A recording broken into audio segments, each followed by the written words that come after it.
तो कैसे हैं आप सभी? पढ़ने में मन लग रहा है कि नहीं लग रहा है? क्योंकि अब जुलाई स्टार्ट हो चुका है, बारिश का मौसम आ चुका है, तो हर दूसरे दिन बारिश होगी, मन करेगा यार आज रहने देते ना, बाहर कहीं घूम के आ जाते हैं। लेकिन ये एक महीने में अगर आपने अपने मन को इस तरीके से भटकाया और मन की बात सुन ली, तो देन ट्रस्ट मी आपके लिए बहुत बहुत बड़ा नुकसान होने वाला है एपीयू के एग्जाम के लिए। इसीलिए बस ये 6 महीने, क्योंकि देखो मेंस की डेट भी आ चुकी है, दिसंबर में मेंस होने वाला है, तो इसलिए अब आपके पास ये रफली 6 महीने बचे फाइनली अपना करियर सेट करने के लिए। तो इसलिए ये 6 महीने ना, जितना भी मन कर रहा है कहीं घूमने का, फ्रेंड्स के साथ जाने का, पार्टी करने का, बस 6 महीने कंट्रोल कर लो, उसके बाद जो करना है करो। और स्पेशली अभी जो ये सीजन है, बहुत से लोग घूमने जा रहे होंगे, हर सैटरडे संडे को कोई ना कोई कहीं घूमने निकल जाता है, आपका भी मन करेगा, लेकिन कंट्रोल करना है। क्योंकि देखो ऑलरेडी 1 महीना निकल चुका है जब बच्चों ने अपनी प्रिपरेशन स्टार्ट की थी, इंस्टीट्यूट्स के अंदर कोर्सेज स्टार्ट हो चुके थे, क्लासेस स्टार्ट हो चुकी थी। तो अगर अभी भी आपने स्पीड नहीं पकड़ी है, अभी भी आप चीज़ों को सही से कवर नहीं कर रहे हो, तो आपके लिए बहुत डिफिकल्टी होने वाली है इस एग्जाम में। और इसी रीजन की वजह से हम आपके लिए लेके आए ये लेक्चर सीरीज, जिसके अंदर हम एपीओ प्री का कंप्लीट सिलेबस कवर करवाने वाले हैं, ताकि आपको किसी भी तरीके से कोई दिक्कत ना आए। आपको स्टडी मटेरियल दिया जाएगा, पीपीटीज, स्लाइड्स, पिक्चर्स के थ्रू आपको चीजें समझाई जाएंगी, ताकि आपके लिए ये जो एक्ट्स हैं, ये जो प्रोविजन है, याद करना ईजी हो जाए। तो आई होप आपने प्रीवियस वीडियोस देख लिए होंगे, जिसके अंदर हमने एससी एसटी का इंट्रोडक्शन कवर किया था, उसके बाद सेक्शन 1 एंड सेक्शन 2 कवर किया था। अगर आपने नहीं देखा है तो फिर इस वीडियो के डिस्क्रिप्शन बॉक्स में वो प्लेलिस्ट अटैच्ड है, आप जाइए और वो वीडियो जरूर देखिए। तो इसी तरीके से ये जो आज हमारा थर्ड लेक्चर होने वाला है, बहुत बहुत बहुत ज्यादा इंपॉर्टेंट है। अगर आपने एससी एसटी पढ़ा है तो आपको पता होगा, और अगर नहीं पता है तो मैं फ्रेशर्स को बता दूं, ये जो सेक्शन 3 है एससी एसटी एक्ट का, आप बोल सकते हो कि हार्ट एंड सोल है।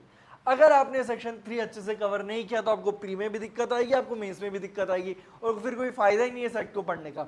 बहुत बड़ा सेक्शन है, इसलिए कंसंट्रेशन की काफी ज्यादा जरूरत है। तो वीडियो देखते हुए अपना दिमाग, अपनी आंखें और अपना कान सब कुछ खुला रखना है, ताकि कहीं से भी कोई चीज मिस ना हो जाए। और मेरी पूरी कोशिश रहेगी कि इस बड़े से सेक्शन को समराइज वे में किस तरीके से याद करना चाहिए, क्या वो तरीका है जिसके थ्रू आप ये डिफिकल्ट से डिफिकल्ट सेक्शन को भी याद कर पाओगे, वो मैं आपको समझा पाऊं।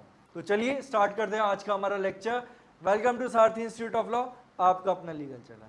जैसे आपको दिख रहा होगा, जो हमारा सेक्शन 3 है वो डील करता है offences bye non members against the members of SC ST community. यानी कि बेसिकली अगर मैं रफली बोलूं तो आप ये बोल सकते हो कि सेक्शन 3 वो सेक्शन है जो बताता है कि कौन कौन से एक्ट हैं जो ऑफेंस में कन्वर्ट हो जाएंगे। तो ये यहां पर समझने वाली बात है। अब देखो, क्योंकि ये जो लेक्चर है प्री के अकॉर्डिंग होने वाला है, तो हम बहुत ज्यादा डिटेल में नहीं जाएंगे। जब हम प्री के बाद मेंस की तैयारी करेंगे तब हम इसके अंदर multiple judgements, multiple concepts cover करने वाले हैं, लेकिन वो मेंस के टाइम पर। अभी मेरा पूरा फोकस ये है कि आप प्री के हिसाब से जब इस एक्ट को पढ़ रहे हो तो यहां पर आप उसी के अकॉर्डिंग, जो प्री के अकॉर्डिंग इंपॉर्टेंट चीज होती है, उनके ऊपर फोकस करो। ओके, तो चलिए स्टार्ट करते हैं हमारा आज का लेक्चर। सबसे पहले देखो, ये जो पूरा का पूरा सेक्शन है, ओके, आगे बढ़ने से पहले पीपीटी बोल रही कि कुछ इंफॉर्मेशन आपको दे दी जाए, तो चलो इंफॉर्मेशन दे दे आपको। ये देखो, ये हमारी टेस्ट सीरीज है जिसके अंदर हम pre as well as mains दोनों की टेस्ट सीरीज हमारे यहाँ पर लॉन्च हो चुकी है। अगर आप चाहते हैं कि आपको बेनिफिट मिले, आप चाहते हैं कि जो लेटेस्ट पैटर्न चल रहा है किसी भी एग्जाम का, देखिए अगर आप ऑलरेडी हमसे किसी टेस्ट सीरीज की फैसिलिटीज अवेल कर चुके हैं, फिर आप कभी भी आपने हमारे बारे में सुना होगा, हमारी टेस्ट सीरीज के बारे में सुना होगा, तो हमारे जो टेस्ट होते हैं वो हूबहू एक्चुअल एग्जाम से मिलते हुए थे। कभी भी ऐसा नहीं होगा कि आपको आरजेएस पैटर्न पर एपीओ का टेस्ट करवा दिया, एपीए पैटर्न पर जेलो का टेस्ट करवा दिया, ऐसा कभी भी नहीं होगा। और यही चीज सबसे ज्यादा जरूरी होती है, जो बच्चे समझना भूल जाते हैं। बहुत बार उनको लगता है अरे ये 200 में टेस्ट सीरीज मिल रही है, एनरोल कर लेते हैं, अरे ये 100 रुपए में मिल रही है, अरे 500 मिल रही है, कर लेते हैं। भैया 100-500 रुपए वाली जो टेस्ट सीरीज है ना, देखो मैं किसी को पॉइंट आउट करके नहीं बोल रहा ये गलत है वो गलत है, बट हमें भी पता है कि किस तरीके से काम होता है। इसलिए बोल रहा हूँ कि जो आपको ये होता है ना कि 100-200 रुपए में टेस्ट मिल रहे हैं, 20-20-30 टेस्ट मिल रहे हैं, वो क्या होता है, एक पर्टिकुलर क्वेश्चन बैंक है, उसी क्वेश्चन बैंक से आरजीएस के क्वेश्चन बन रहे हैं, उसी से डीजेएस के बन रहे हैं, उसी से जीजेएस के बन रहे हैं, उसी से आपके एपीओ के बन रहे हैं, जेलो के बन रहे हैं, नेट के भी उसी से बन रहे हैं। तो अब क्या दिक्कत आएगी, मेरे पास अगर एक क्वेश्चन बैंक है तो मैं कॉपी पेस्ट करूंगा, पकड़ा दिया आपको पेपर, मैं भी दूंगा, हम भी देंगे आपको 100-200 रुपए में टेस्ट सीरीज। लेकिन अगर आप चाहते हैं कि आपको dedicatedly specific exam specific test paper मिले, तो आप एनरोल कर सकते हैं हमारी टेस्ट सीरीज के अंदर। बहुत ज्यादा भी चार्जेस नहीं है, 20 टेस्ट आपको मिल रहे हैं फ्री में, 1500 यानी कि 1499 की प्राइस में, और मेंस में 35 टेस्ट मिल रहे हैं 6999 की प्राइस में। और एक बहुत अच्छी चीज बता दूं, ये जो नंबर लिखे हुए ना मिनिमम है, ऐसा कोई भी नहीं करता है। यहां पर हम मिनिमम नंबर लिखते हैं, यानी कि 20 टेस्ट तो मिलेंगे ही मिलेंगे आपको। उसके बाद हमारी कोशिश ये रहेगी एटलीस्ट 5 to 6 एडिशनल टेस्ट आपको प्रोवाइड करवाई जाए, ताकि आपकी प्रिपरेशन बहुत अच्छी रहे। क्योंकि देखो हम ये नहीं चाहते कि अच्छा बच्चे ने इतना ही दिया तो इतना ही मिलेगा, नहीं, हमारी पूरी कोशिश रहती है कि बच्चा जो है वो सिलेक्शन लेके जाए। इसलिए जो यहाँ पर नंबर लिखा है मिनिमम नंबर है, आपको उससे ज्यादा ही मिलेंगे, ट्रस्ट में। इसके अलावा नेक्स्ट इन्फॉर्मेशन, अगर आप चाहते हैं कि आप हमारी क्लासेस अटेंड करें, यूट्यूब क्लासेस के अलावा अगर आप डिटेल में पढ़ना चाहते हैं, मेंस की प्रिपरेशन कैसे करनी, कैसे डेली क्वेश्चन आंसर सॉल्व करने होते हैं, कैसे डेली मेंस के लिए आपको प्रिपेयर करना होता है, अगर आप इन सारी फैसिलिटीज का फायदा उठाना चाहते हैं तो आप एनरोल कर सकते हैं हमारे आरपीएस सीपीयू बैच के अंदर, जिसके अंदर आपको live recorded classes, live classes भी मिलेंगी, रिकॉर्डेड क्लासेस भी मिलेंगी। आप ऑफलाइन अटेंड करना चाहते हैं आप ऑफलाइन भी अटेंड कर सकते हैं। डेली प्री क्लास टेस्ट मिलेंगे, हर दूसरे तीसरे दिन ऑल्टरनेटिवली आपको मेंस की आंसर राइटिंग की प्रैक्टिस करवाई जाएगी, ताकि आप अभी से मेंस के लिए प्रिपेयर होते रहो। तो ये सारी चीजें आपको मिलने वाली है। इसके अलावा आपको मेंटोर्स अलॉट किए जाएंगे, ताकि अगर आपको कोई भी इशू आ रहा है तो आप उन मेंटोर्स के साथ डिस्कस कर सके। ये तो बिल्कुल कुछ बेसिक सी चीजें जो मैंने आपको बताई। अगर आप और भी ज्यादा जानना चाहते हो तो आप कांटेक्ट कर सकते हैं हमारे नंबर पर 7231846865 पर। आपको किसी भी तरह की कोई भी इशू, कुछ भी प्रॉब्लम हो तो आप हमसे डिस्कस कर सकते हैं। तो चलिए वापस आता है हमारे टॉपिक के ऊपर। तो हम सेक्शन 3 स्टार्ट कर रहे हैं। तो सेक्शन 3 के अंदर देखो ए से लेके जेड तक तो ही, फिर जेड में भी ए बी सी, ये अलग अलग प्रोविजन है। तो यानी कि आपके लिए यहाँ पे बहुत बहुत बहुत बड़ा प्रोविजन होने वाला है। इसीलिए बच्चों को दिक्कत आती है कि सर इस प्रोविजन को याद करें तो कैसे करें, क्योंकि याद ही नहीं हो रहा है। मल्टीपल चीजें, यानी कि आपको एटलीस्ट 29 अलग अलग पॉइंट याद रखने की, 29 पॉइंट्स याद रखने, जो अपने आप में बच्चों के लिए बहुत डिफिकल्ट बात हो जाती है ना। कितने पॉइंट याद रखने हैं आपको?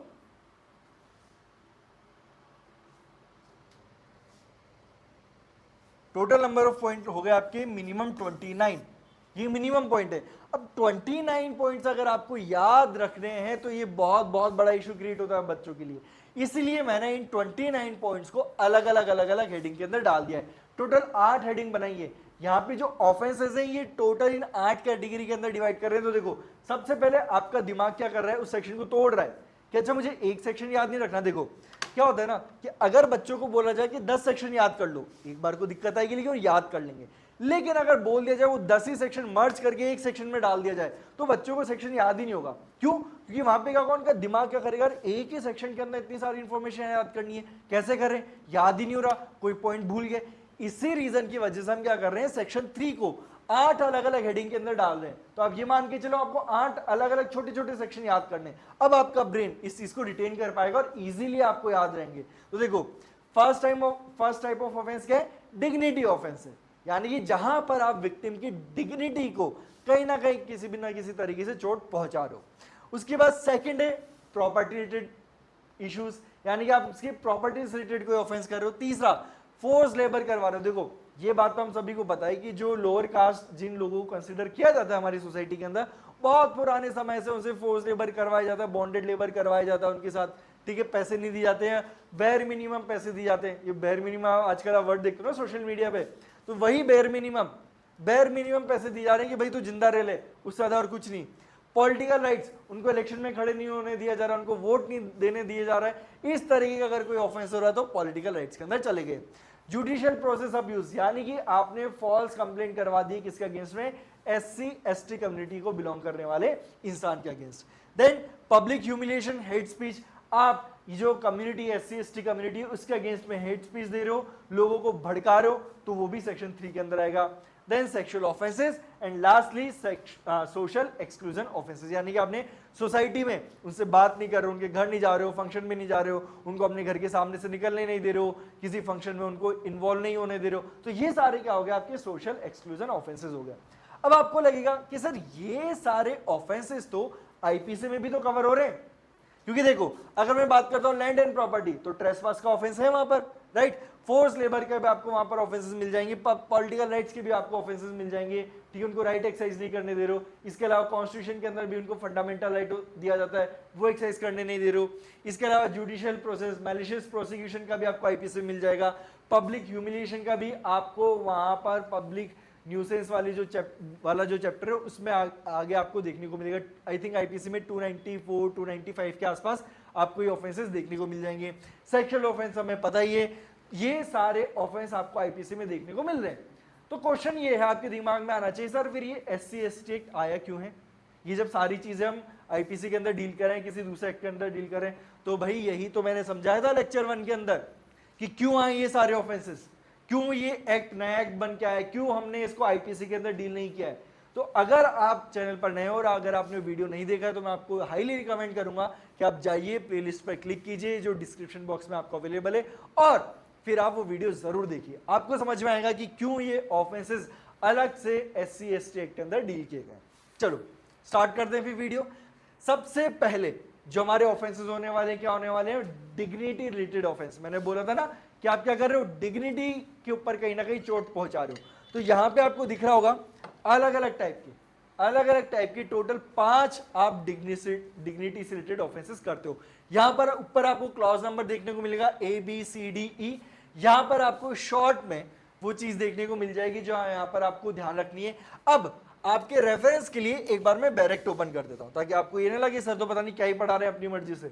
देखो कंपेयर कर लेते हैं, पनिशमेंट फॉर ऑफेंसेस एट्रोसिटीज, यानी कि आप जो एट्रोसिटीज कर रहे हो, ऑफेंसेस कर रहे हो, उनका पनिशमेंट क्या होगा और किस किस एक्ट को ऑफेंस माना जाएगा।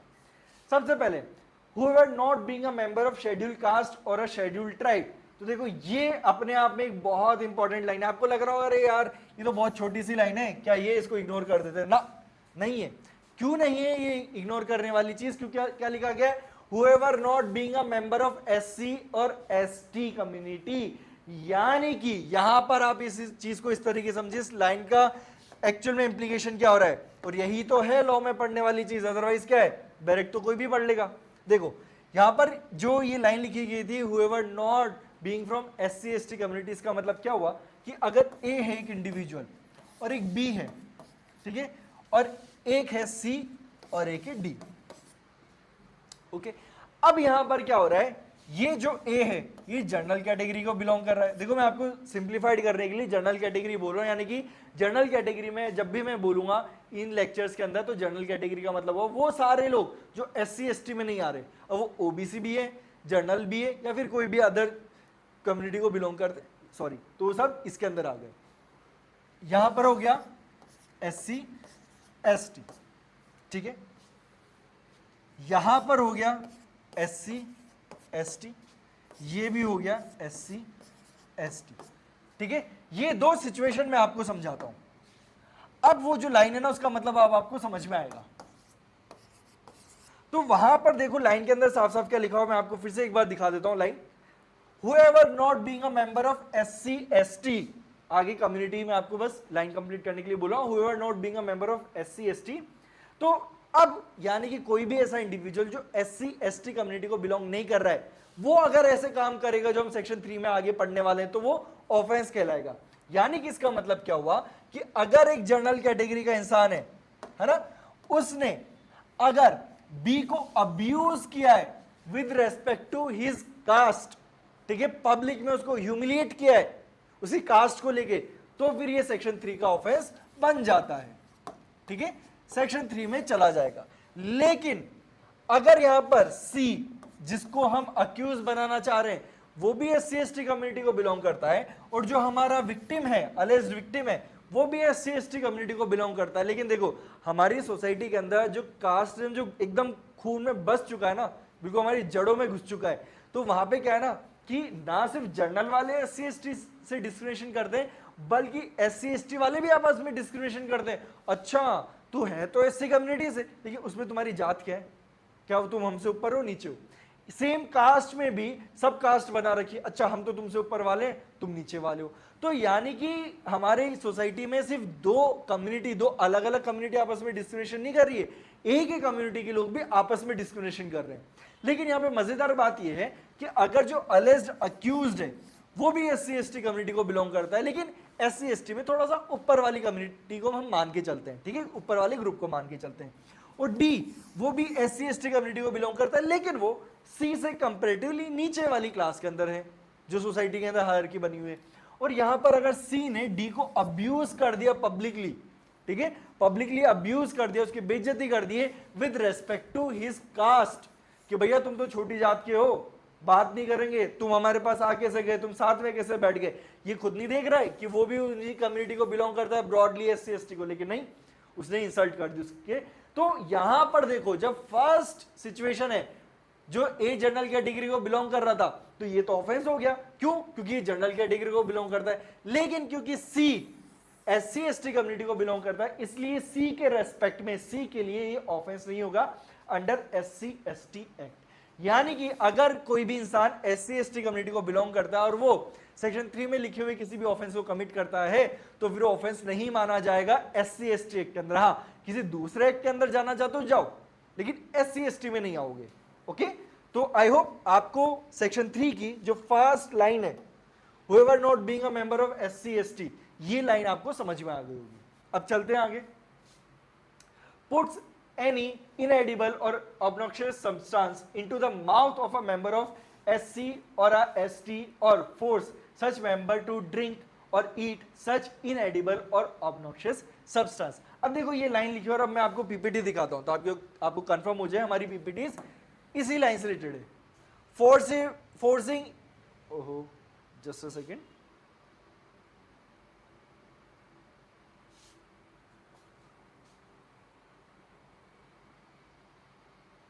हाँ, फोर्सिंग इनएडिबल और ऑब्नॉक्शियस सब्सटेंस टू ईट और ड्रिंक, यानी कि उस पॉइंट को हमने थोड़ा सा छोटा करके यहां पे लिख दिया ताकि आपको समरी वे में याद रहे। क्योंकि देखो हर लाइन के अंदर जब हमने आपको स्टार्टिंग में बता दिया कि ऑफेंस हो रहा है एक जनरल कैटेगरी के थ्रू एससी एसटी कम्युनिटी के अगेंस्ट, तो बार बार लिखने की जरूरत नहीं है, बार बार आपको नहीं लिखना कि आपने एससी एसटी वाले इंसान के साथ किया, एससी एसटी इंसान वाले के साथ किया ना, बाय डिफॉल्ट वो सब में इंक्लूडेड है।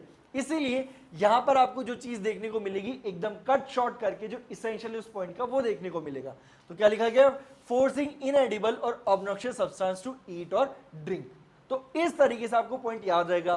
सेकंड है डंपिंग एक्सक्रेटा सीवेज और ऑब्नॉक्शियस सब्सटेंस इन प्रीमाइसेस, यानी कि आप क्या कर रहे हो कि आपके घर का कचरा, सीवेज लाइन का कचरा या फिर किसी भी तरह का कोई वेस्ट आप कहां पर डाल रहे हो, जो भी एससी एसटी कम्युनिटी को बिलोंग करता है, उस इंसान ने जिस प्रीमाइसेस को ऑक्यूपाई किया हुआ है उसमें। यानी कि फॉर एग्जांपल मैं हूं, अगर मैं बोलता हूं मैं एससी एसटी कम्युनिटी को बिलोंग करता हूं और सामने से एक इंसान आता है और वो मेरे घर के अंदर कचरा फेंक के चला जाता है, ठीक है, तो ऐसे सिचुएशन में क्या हो रहा है, ये ऑफेंस कमिट हो रहा है क्लॉज नंबर बी का, है ना।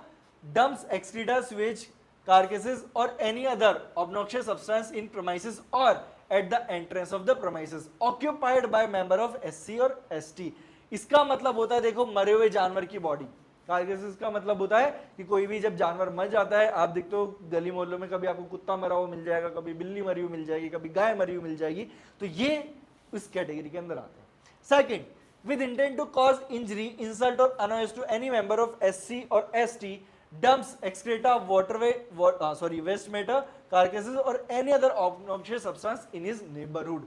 अब देखो दोनों जगह आपको ऑलमोस्ट सेम मैटर देखने को मिल रहा है, एक्सक्रेटा देखने को मिल रहा है, कार्केसेस देखने को मिल रहा है, ऑब्नॉक्शियस सब्सटेंस देखने को मिल रहा है, सब कुछ देखने को मिल रहा है। तो डिफरेंस क्या है इन दोनों में, है ना। सबसे पहले तो देखो डिफरेंस क्या है, मैं समझाता हूं आपको। ये बी के अंदर देखो, आप जो वो चीज डंप कर रहे हो, ठीक है, डंप कर रहे हो, वो कहां पे कर रहे हो, प्रीमाइसेस के अंदर। यानी कि अगर ये घर है, अगर आपने घर के अंदर डंप किया है तो लग जाएगा बी। और सी क्या बोलता है, आप कहां पर डंप कर रहे हो, नेबरहुड में। यानी कि ये मेरा घर है, यहां पे खाली प्लॉट है, ठीक है, और इसके बगल में भी खाली प्लॉट है। तो अगर किसी ने इस खाली प्लॉट के अंदर आके कचरा फेंका तो जाके सी के अंदर आ सकता है, आएगा नहीं, आ सकता है। लेकिन किसी ने मेरे घर के अंदर ये फेंक दिया तो अब वो फॉर श्योर बी के अंदर आ गया। अब मैंने सी के अंदर क्यों बोला आ सकता है, क्यों, क्योंकि यहां पर जो एक चीज देखी जाएगी वो देखी जाएगी इंटेंट। यानी कि किसी ने अगर आपके आस पड़ोस में कचरा फेंका है तो वहां पर उस इंसान की इंटेंट देखी जाएगी, क्या वो, अगर आप एससी एसटी कम्युनिटी को बिलोंग करते हो तो क्या वो आपको इंजरी पहुंचाना चाहता है, इंसल्ट करना चाहता है, या आपको अनॉय करना चाहता है। जबकि बी के अंदर ऐसी किसी भी इंटेंट की रिक्वायरमेंट नहीं है। क्यों, क्योंकि उस भाई साहब ने कचरा सीधा अपने घर में फेंक दिया, आपके सिर पर ही फेंक देगी, लो पकड़ो, तो इंटेंट क्या करेगा, हमें दिख ही रहा है ना कि भाई साहब क्या करना चाह रहे हैं। लेकिन देखो इंडिया के अंदर हम सबको पता है जहां खाली प्लॉट मिला नहीं उसके अंदर धह कूड़ा धह कचरा फेंकना चालू कर देते हैं। तो इसीलिए यहां पर साफ साफ बोला गया कि जस्ट बिकॉज किसी ने नेबरहुड में कचरा डाल दिया है तो हम उसको पनिश नहीं करेंगे, हमें क्या देखना पड़ेगा, उसकी इंटेंट देखनी पड़ेगी कि उसकी इंटेंट क्या थी। और यही चीज डिफरेंशिएट करती है क्लॉज बी और क्लॉज सी को। ठीक है, याद रहेगा दोनों के बीच में डिफरेंस। पहला डिफरेंस, या बी के अंदर आप डंप कर रहे हो प्रेमाइसेस के अंदर, सी के अंदर डंप कर रहे हो नेबरहुड में। बी के अंदर आप इंटेंट नहीं देख रहे हो, जबकि सी के अंदर आपको इंटेंट देखनी होती है। ओके, ये है clause B and clause C.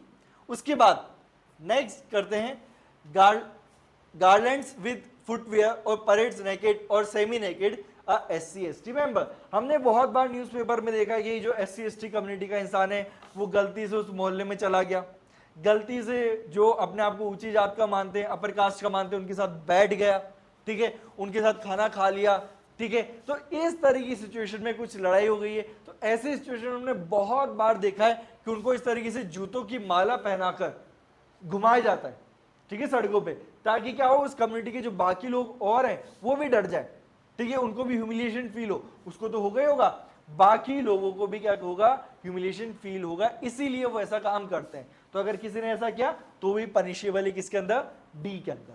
Then last, forcible acts derogatory to human dignity, यानी कि वो कुछ भी ऐसा काम करे जिससे ह्यूमन डिग्निटी के ऊपर डायरेक्ट चोट पहुंचे। यानी कि आपने किसी का मुंडन करवा दिया, किसी की मूछें कटवा दिए, ठीक है, उसके मुंह पर कालिक पोत दिए, तो इस तरीके की अगर कोई भी सिचुएशन होती है तो वहां पे किसका वायलेशन हो जाएगा, क्लॉज सी का वायलेशन हो जाएगा। तो ये है हमारा फर्स्ट हेडिंग के अंदर का मैटर, ठीक है। तो समझ में आया, ABCD पांचों के अंदर क्या हो रहा है, डिग्निटी से रिलेटेड तो ऑफेंस हो रहे हैं, इसीलिए इसको हम हेडिंग मान के चलते हैं, dignity related offences. I hope आपको समझ में आएगा। और अगर आपको याद करने के लिए छोटे छोटे 2-3 वर्ड्स में देखना है तो आप ये भी देख सकते हो। पहला वाला फीड, दूसरा वाला कचरा फेंक रहे हो, फिल्थ, तीसरा वाला फुटवेयर, ओ ये गलत हो गया, दोनों के अंदर फिल्थ है, filth plus premises, filth plus neighbourhood, ऐसा कर सकते हो। यहां पे आप परेड कर सकते हो और यहां पर तो ह्यूमिलेट करना लिख सकते हो। यहां पे आपको थोड़ा सा चेंज करना पड़ेगा, फिल्थ दोनों जगह आपको क्या करना है, फिल्थ करना है, एक में होम कर लेना और एक में नेबरहुड कर लेना। चलो नेक्स्ट हेडिंग करते हैं। नेक्स्ट हेडिंग किस रिलेटेड है, आपके लैंड रिलेटेड इश्यूज से, जो हम ट्रेसपास भी कई बार बोलते हैं, तो वो यहां पर होने वाला है। अब क्या हो रहा है, land related offences. First, wrongful occupation, cultivation और ट्रांसफर ऑफ SC/ST लैंड और land allotted notified for them. यानी कि आपने क्या किया, बेचारा एक गरीब किसान है, SC/ST कम्युनिटी को बिलोंग करता है, आपने फोर्सफुली उसके खेत को ऑक्यूपाई कर लिया, उसके ऊपर फसल बो दी, या जो फसल उग रही थी उसको काट लिया, या फिर फोर्सिबली उससे वो लैंड अपने नाम पर ट्रांसफर करवा लिया। और इसी रीजन की वजह से आप देखोगे बहुत सारे स्टेट्स के अंदर SC/ST कम्युनिटी को प्रोटेक्शन मिली होती है कि जो SC/ST कम्युनिटी के लोग है ना, उनका जो लैंड है, एग्रीकल्चर लैंड है, उसको कोई जनरल कैटेगरी वाला नहीं खरीद सकता। अगर उसे खरीदना है तो स्पेशल परमिशन लेनी होती है, ये कुछ प्रोटेक्शन दी हुई होती है। और यहां पर एक एडिशनल लेयर प्रोवाइड करवाई हुई है SC/ST एक्ट के अंदर कि अगर कोई भी इस तरीके से हरकत करता है तो वो क्लॉज F का वॉयलेशन कर रहे हैं। देन G, wrongfully dispossession और interference with enjoyment of right over land, water, crops etcetera. यानी कि अब देखो, पहले वाले के अंदर तो क्या कर रहे थे, आप उसके ऊपर कब्जा कर रहे थे, उसको डिस्पोजेस नहीं कर रहे थे। यहां पर आप उसको डिस्पोजेस भी कर रहे हो, बगल में से नहर निकल रही है, उसको नहर काम में नहीं लेने दे रहे हो, उसके जो खेत का रास्ता है उसको ब्लॉक कर रहे हो, ठीक है। तो ये सारे काम अगर आप करते हो तो ये जी के अंदर फॉल करेगा। अब इसको हम बैरेट के थ्रू भी रीड कर लेते हैं। Okay, F and G, wrongfully occupies or cultivate any land owned by or in possession of or allotted to or notified by any competent authority to be allotted to a member of SC/ST and get such land transferred, है ना, समझ में आ गया कि क्या हो रहा है, लैंड ट्रांसफर हो रहा है और आप कल्टीवेट कर रहे हो और वहां पर आप फसल बो रहे हो और उसको काट के लेके जा रहे हो। जी, wrongfully disposes a member of SC/ST from his land or premises or interference with the enjoyment of his rights including forest right over any land or premises or water or irrigation facilities or destroy the crops और take away the produce therefrom. तो यानी उसके खेत की फसल को जला दिया है, फसल कट रही, वो रखी हुई थी, मतलब उग रही थी, उसको काटा और लेके चले गए, फसल काट के रखी हुई थी उसको लेके चले गए। तो ये सब किसके अंदर आएगा? जी क्लॉज के अंदर। अब यहां पर एफ के अंदर जो रॉन्गफुली जो वर्ड लिखा हुआ है उसको कैसे एक्सप्लेन किया गया है? Against the person's wills, without the person's consent, with the person consent, where such consent has been obtained by putting the person or other person in whom the person is interested in fear of death or offered fabricating records of such land। अब यहाँ पे जो बच्चे नए हैं जिन्होंने direct कभी इतना डिटेल में नहीं पढ़ा है, तो उनको एक इशू यहाँ पर नजर आएगा, जस्ट अ सेकेंड, एक इशू नजर आएगा against the will and without the person consent. दोनों में डिफरेंस क्या है? दोनों में डिफरेंस सिंपल सा डिफरेंस है, मैं एकदम आपको बिल्कुल सिंपल भाषा में समझा रहा हूं ताकि आप कभी ना भूलो जिंदगी भर। अगेंस्ट द विल का मतलब क्या हुआ कि आपने कुछ ऐसा काम किया जो सामने वाला मना कर रहा था। जैसे कि मैं आपको एग्जांपल देता हूं, भैया ए हमारे भाई साहब है और जैसे मैंने बोला अभी मौसम बहुत अच्छा हो रहा है, जुलाई का महीना चल रहा है। अब इन भाई साहब ने क्या किया, अपने पिताजी से परमिशन मांगी कि पापा मौसम बहुत अच्छा हो रहा है, देखो कहीं घूम के आया जाए। और कहाँ घूम के आया जाए? कहाँ चलेंगे? माउंट आबू। माउंट आबू जा रहा हूं मैं फ्रेंड्स के साथ घूमने, है ना। मैं क्या कर रहा हूं? माउंट आबू जा रहा हूं फ्रेंड्स के साथ घूमने। जुलाई का मौसम है, अब नहीं घूमूंगा तो कब घूमूंगा? एग्जाम तो देते रहेंगे, 2-3 दिन की तो बात है। अब पापा ने साफ साफ मना कर दिया। क्या किया? साफ साफ मना कर दिया कि नहीं नहीं जाना, पढ़ लो चुपचाप, एपीयू के एग्जाम आने वाला है और यूट्यूब पे फ्री क्लासेस मिल रही है, सारथी इंस्टीट्यूट लॉ है, उनको पढ़ो और अपना एग्जाम क्रैक करो। साफ मना किया पापा ने। लेकिन फिर भी जो हमारे ए भाई साहब हैं फ्रेंड्स के साथ चले गए, कहां पर? माउंट आबू।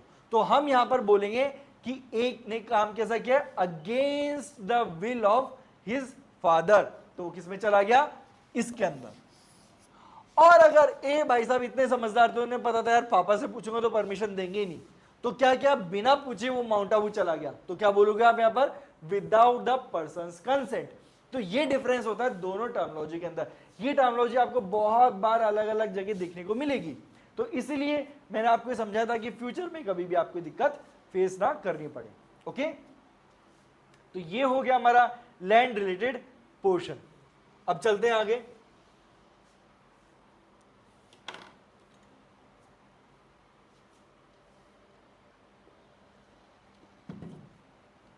अगेन मेरा काम है बीच बीच में आपको याद दिलाना। अगर आप टेस्ट सीरीज के अंदर नोट करना चाहते हैं, प्री और मेंस की टेस्ट सीरीज अवेलेबल है, ऑनलाइन मोड में अवेलेबल है, ऑफलाइन मोड में अवेलेबल है। आप जैसा अटेम्प्ट करना चाहो वैसा अटेम्प्ट कर सकते हो। ऑनलाइन मोड में आप अटेम्प्ट करते हो तो मल्टीपल अटेम्प्ट्स अवेलेबल है। ऐसा नहीं आपने एक बार टेस्ट दिया और बस वापस नहीं दे पाओगे, नहीं। उस टेस्ट को आप 2 बार देना चाहते हो, 4 बार देना चाहते हो, 10 बार देना चाहते हो, आपकी इच्छा है। प्री के जो सारे टेस्ट है वो मल्टीपल अटेम्प्ट्स के लिए अवेलेबल रहेंगे आपके पास। ओके, ठीक है। नेक्स्ट जो हमारा प्रोविजन है, जो नेक्स्ट पार्ट है सेक्शन 3 का, वो डील करता है फोर्स लेबर एंड एक्सप्लॉयटेशन से। यानी कि आप बिना पैसे दिए उनसे मजदूरी करवा रहे हो, काम करवा रहे हो। अगेन यहां पर 4 डिफरेंट एक्ट है जो यहां पर फॉल करने वाले हैं। पहला, makes a member of SC/ST to do begar और अदर फॉर्म ऑफ फोर्स और बॉन्डेड लेबर। जैसे मैंने बोला था ना कि भैया जो बड़े बड़े धरना सेठ होते थे, पुरानी मूवीज देखी होगी ना आपने, कि एक बार बेचारे किसी गरीब किसान ने पैसा ले लिया तो वो ब्याज ही नहीं चुका पाता, असली पैसा तो छोड़ो, ब्याज ही नहीं चुकता बेचारे से। और फिर वो सेठ क्या करता? आजा बेटा, आजा मेरे खेत में काम कर। तेरे बेटे को भी लिया, वाइफ को भी लिया, फिर तेरे जो पोता होगा उसको भी लेके आना। क्यों? क्योंकि पैसा वापस दो। तो इस तरीके का जो एक्सप्लॉयटेशन होता है ना, वो अलाउड नहीं है। कॉन्स्टिट्यूशन के अंदर भी इसको प्रोहिबिट किया गया है। तो अब फटाफट से जिन बच्चों को पता है कि कॉन्स्टिट्यूशन का वो कौन सा आर्टिकल है जो इस तरीके से फोर्स लेबर इन बेगार को प्रोहिबिट करता है, तो कमेंट सेक्शन में जरूर बताओ। ओके, तो यहां पर अगर आप किसी भी इस तरीके से फोर्स लेबर कराते हो, बेकार करवाते हो, तो फिर ये क्लॉज H का वायलेशन हो जाएगा। उसके बाद आई, यहां पर आप क्या कर रहे हो कि भाई किसी भी SC/ST कम्युनिटी वाले इंसान को फोर्स कर रहे हो कि तू किसी मरे हुए जानवर यानी कि एनिमल कार्केसेस को क्या कर, उठा के लेके जा, डंपिंग यार्ड में डाल के, या फिर गड्ढा खोद उसके अंदर दफना। यानी कि आप ऐसा मान रहे हो कि भैया ये जो काम है ना तो छोटी जात का इंसान ही करेगा, मेरे लेवल की बात नहीं है, मैं तो इनसे बहुत ऊपर हूं, मरे हुए जानवरों को उठाऊंगा क्या मैं? आपने देखा होगा बहुत सोसाइटी के अंदर कुछ ऐसी कम्युनिटीज है जिनका ट्रेडिशनली ये काम हुआ करता था कि वो मरे हुए जानवर को डंप कर देते, मरे हुए जानवर से बनी हुई चीजें बनाते थे, इस तरह की काम वो करते थे। तो अब यहां पर बोला गया वो अपनी मर्जी से कर रहा है। देखो वर्ड क्या यूज में लिया गया है, कंपेल और फोर्स यहां पर वर्ड यूज में लिया गया है। तो अगर वो अपनी मर्जी से कर रहा है ना तो कोई बुरी बात नहीं है, करने दो, उसे मर्जी से कर रहा है, लेकिन आप उसे फोर्स नहीं करोगे। फोर्स कर दिया तो फिर किस में चला जाएगा, क्लॉज आई के अंदर चला जाएगा। Then clause A makes a member of SC/ST to do manual scavenging or employees permitted for such purpose। यानी कि भैया मैनुअल स्कैवेंजिंग करने के लिए आप फोर्स नहीं करोगे। मैनुअल स्कैवेंजिंग क्या होता है, आप देखते हो ना सड़कों पे कई बार सिविल लाइन साफ हो रही होती है, कोई गटर साफ हो रहा होता है, तो वहां पे कई बार इंसानों को उतारा जाता है। कई बार तो क्या इंडिया में जो घटिया हालत है हमारे देश की, अभी तक इंसानों को इस गटर के अंदर उतारा जाता है। और अगर आप गूगल पर जाके एक छोटा सा टास्क कर लो, टाइप करो कि कितने लोग मरे हैं लास्ट ईयर मैनुअल स्कैवेंजिंग की वजह से, तो आपके सामने पूरा डाटा आ जाएगा। उसके अंदर जो जहरीली गैसेस होती हैं उसकी वजह से बहुत बार लोग मर जाते हैं। तो यहां पर ये बोला गया कि आप SC/ST कम्युनिटी के इंसान को मैनुअल स्कैवेंजिंग के लिए फोर्स नहीं करोगे, उसे हायर नहीं करोगे। Then lastly perform promotes dedicating SC/ST women as Devadasi और एनी अदर सिमिलर प्रैक्टिस। अब ये देवदासी क्या होता है, देखो देवदासी जो है पुराने जमाने में कंसेप्ट चला करता था। वहां पर क्या होता था कि वुमेन्स को, फीमेल्स को कई बार, देखो कई बार होता था कि वो अपनी मर्जी से जा रही है, लेकिन कई बार फोर्स भी किया जाता था। कैसे फोर्स किया जाता था कि भैया मंदिर जो है ना, मंदिर की जो मूर्ति है, आप तो उनकी दासी बन के रहो, मंदिर के अंदर जितना भी काम होगा आपको करना है, ये आपकी एक भक्ति का टाइप है। इस तरीके से बोल के उनको फोर्स किया जाता था मंदिर में रहने के लिए।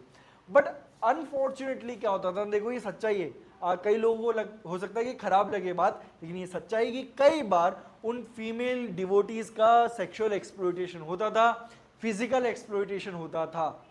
ये फैक्ट है ये बात। इसी रीजन की वजह से जो ये देवदासी जो प्रथा है उसको पूरी तरीके से रिमूव कर दिया गया। तो यहां पर ये बोला जा रहा है कि अगर आप किसी को मतलब देवदासी प्रथा को प्रमोट भी कर रहे हो ना, तो वो भी ऑफेंस आ जाएगा के अंदर। यानी कि इस तरीके से आप किसी को फोर्स नहीं कर सकते, इस देवदासी प्रथा को प्रमोट नहीं कर सकते। तो इस तरीके से देवदासी प्रथा पे कंट्रोल बैन लगा दिया गया। तो क्या आपको समझ में आ गया फोर्स लेबर एंड एक्सप्लॉयटेशन वाली प्रोविजन? अब मैं क्विकली आपको डायरेक्ट रीड करवा देता हूं ताकि आपको डायरेक्ट से भी चीज समझ में आ जाए।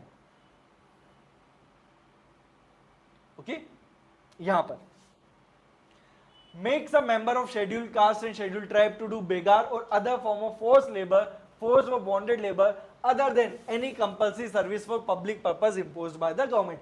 यानी कि अगर कल को हमारी गवर्नमेंट ने बोली हमारा वॉट छिड़ गया पाकिस्तान से, सबको कंपलसरी है जॉब सर्विस प्रोवाइड करवाना, यानी कि जो जवान है यंग है वो बॉर्डर पर जाओ, जो बॉर्डर पर नहीं जा सकते हो कम्युनिटी सर्विसेज करो या प्रोडक्शन में जाओ, ठीक है। इस तरीके अगर कंपलसरी सर्विस इंपोज कर दिया गवर्नमेंट ने, दैट्स अ डिफरेंट मैटर, वो उसका एक्सेप्शन है। लेकिन उसके अलावा आप किसी भी SC/ST कम्युनिटी के इंसान को फोर्स लेबर नहीं करवा सकते हो, बेकार नहीं करवा सकते हो, बॉन्डेड लेबर नहीं करवा सकते हो। Next, compels a member of SC/ST to dispose और कैरी ह्यूमन और एनिमल कार्केसेस और डिग ग्रेव, है ना। मैंने बता दिया आपको कि ऐसे ना तो आप उनसे कब्र खुदवाओगे और ना उनको बोलोगे तुम डिस्पोज ऑफ करो।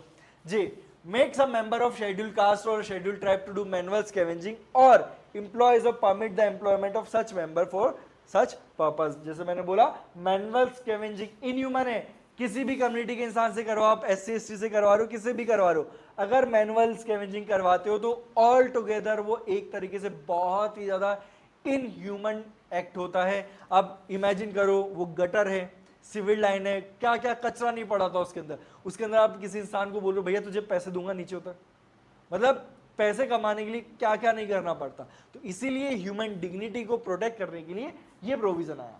देन के परफॉर्म और promotes dedicating SC/ST women to deity idol object of worship temple or other religious institution as devdasi or any other similar practice or permits aforementioned acts। ठीक है, तो ये हमारा पूरा का पूरा क्या हो गया, फोर्स लेबर वाला काम हो गया। ठीक है, अब चलते हैं हमारी जो नेक्स्ट कैटेगरी है, जो हमारा नेक्स्ट क्लॉज है उसको देखते हैं।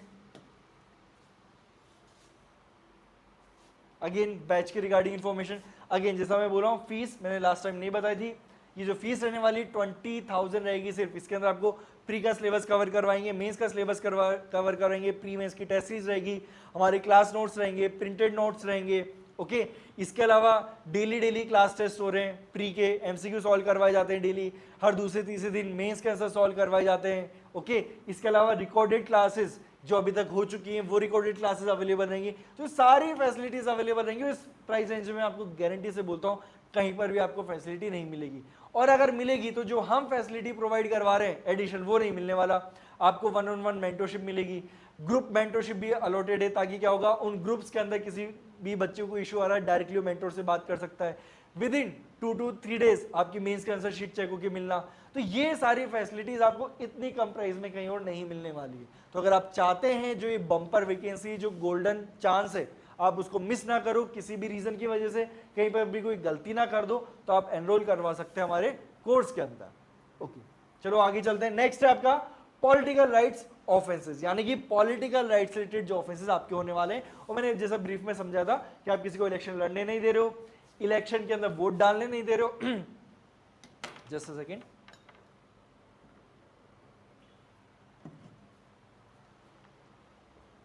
अगर कोई लोअर कास्ट वाला इंसान इलेक्शन फाइट कर रहा हो, जीत गया, तो वोटिंग के बाद, इलेक्शन रिजल्ट के बाद वायलेंस स्टार्ट हो गए, तो ये सारी चीजें पॉलिटिकल राइट रिलेटेड ऑफेंसेस हैं। चलो देखते हैं क्या है।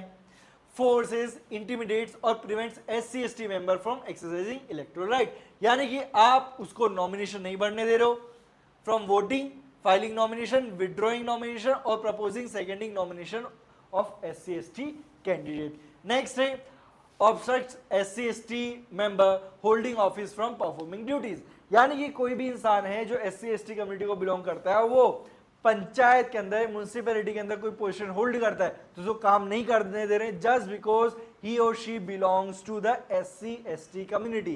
क्या चीज क्लियर हो गई है? आप उसको ऑफिशियल ड्यूटीज परफॉर्म नहीं करने दे रहे हो। तीसरा, कॉजेज हार्म और इम्पोजेज सोशल इकोनॉमिक बॉयकॉट और डिनाइज पब्लिक सर्विस आफ्टर पोल। देखो इसका मैं एग्जांपल देता हूँ। वेस्ट बंगाल थोड़ा सा लाइमलाइट में आया पिछले कुछ 1-2 चुनाव से। क्यों? क्योंकि जैसे चुनाव खत्म होते हैं, रिजल्ट आता है, वहां पे वॉयलेंस हो जाती है। जो भी पार्टी जीतती है, अभी तो बीजेपी जीत गई, पिछली बार TMC जीत रही थी, तो जैसे ही जो पार्टी जीतती है वो क्या करती है, अपोजिशन वाले जो मेंबर हैं, अपोजिट पार्टी वाले जो मेंबर हैं, उनकी मार पिटाई चालू कर देती है, बहुत से लोग मर जाते हैं, घरों को जला देते हैं, मतलब इतनी घटिया हरकतें करते हैं। तो अगर आपने ऐसा कुछ SC/ST कम्युनिटी के इंसान के साथ किया है, तो फिर वो किसके अंदर फॉल करेगा? N के अंदर। उसके बाद ओ commit offence under the act for having voted और नॉट वोटेड, यानी कि अगर उस इंसान ने अपनी मर्जी से वोट डाल दिया या फिर वोट नहीं डाला आपके बोलने पर, तो फिर आप उसके अगेंस्ट में ऑफेंस कमिट करते हो, तो फिर वो किसके अंदर आएगा? पॉलिटिकल राइट ऑफेंसेस के अंदर। अब मैं इसको आपको डायरेक्ट से रीड करवा देता हूं, और कुछ की टर्म्स है इसके अंदर समझाने की, वो भी मैं आपको समझा देता हूं। देखो, फोर्स और इंटिमिडेट्स or prevents a member of SC/ST not to vote or to vote for a particular candidate or to vote in a manner other than that provided by law। Simple line है, कोई नहीं समझाने की चीज के अंदर। Not to file a nomination as a candidate or withdraw such nomination, यानी कि या तो आप उसे नॉमिनेशन फाइल नहीं करने दे रहे हो, या फिर जो उसे नॉमिनेशन फाइल कर दिया है बोल रहे हो कि भैया तू उसको क्या कर, विड्रॉ कर। ओके, फाइल नहीं करने दे रहे हो या फिर विड्रॉ करने के लिए बोलो। नॉट टू प्रपोज और सेकंड, ये चीज समझाने की है। Propose or second the nomination of a member of SC/ST as a candidate of any election। देखो क्या है ये प्रपोज करना और सेकंड करना। अगर देखो क्या है कि ए को इलेक्शन लड़ना है, तो जब वो अपना नॉमिनेशन फाइल करने जाएगा, ऐसा नहीं फॉर्म भरा और दे दिया लो मैं इलेक्शन लड़ रहा हूं, नहीं। वहां पे क्या होता है ना, नॉर्मली दो लोग, 2 से ज्यादा भी हो सकते हैं डिपेंडिंग अपॉन द इलेक्शन, लेकिन नॉर्मली 2 इंसान चाहिए होते हैं। ठीक है, एक होता है प्रपोजर, यानी कि जब वो अपना नॉमिनेशन भरने जाएगा तो एक्स बोलेगा sir I propose as name for this particular election. क्या बोलेगा? Sir I propose as name for this particular election. ये करेगा प्रपोज, और वाई बोलेगा yes sir I support X decision और आई सपोर्ट एज नॉमिनेशन। तो ये कौन हो गया? सपोर्टर हो गया, और ये कौन हो गया? प्रपोजर हो गया। तो यहां पर ये बोला जा रहा है कि आप क्या नहीं करने दे रहे हो उन्हें, या तो प्रपोज नहीं करने दे रहे हो या फिर सेकंड नहीं करने दे रहे हो, सपोर्ट नहीं करने दे रहे हो। यानी कि अगर ए SC/ST कम्युनिटी को बिलोंग करता है और मैं उसका नॉमिनेशन सब प्रपोज करने जा रहा हूं, तो आप मुझे रोक रहे हो। ठीक है, क्या कर रहे हो? रोक रहे हो। तो ऐसी सिचुएशन में क्या हो जाएगा? सी के अंदर ये आपका ऑफेंस होने वाला है। ओके, चलो क्या नेक्स्ट क्या है? forces or intimidates or obstruct a member of SC/ST who is a member or a chairperson or a holder of any other office of a panchayat under part 9 of the constitution or a municipality under part 9A of the constitution from performing their normal duties और functions. यानी कि उन एक बार उनका election हो गया, वो appoint हो चुके हैं, अब आप उनको काम नहीं करने दे रहे हो। अच्छा, तुम छोटी जात के लोग, तुम हमारे लिए हमारा भला करोगे, इतने बड़े हो गए तुम, हम तुमसे ऑर्डर ले, अब ये दिन नहीं आए। तो इस तरीके की अगर आप हरकत करते हो तो फिर ये किसके अंदर फॉल कर जाएगा? एम के अंदर। And after the poll causes hurt or grievous hurt or assault or imposes or threaten to impose social or economic boycott upon a member of SC/ST or prevent from availing benefits of any public service which is due to him. Okay, तो आप post पोल violence कर रहे हो तो वो and के अंदर आ गया। क्या ये चीज क्लियर है? किसी भी तरीके से कोई दिक्कत इसके अंदर?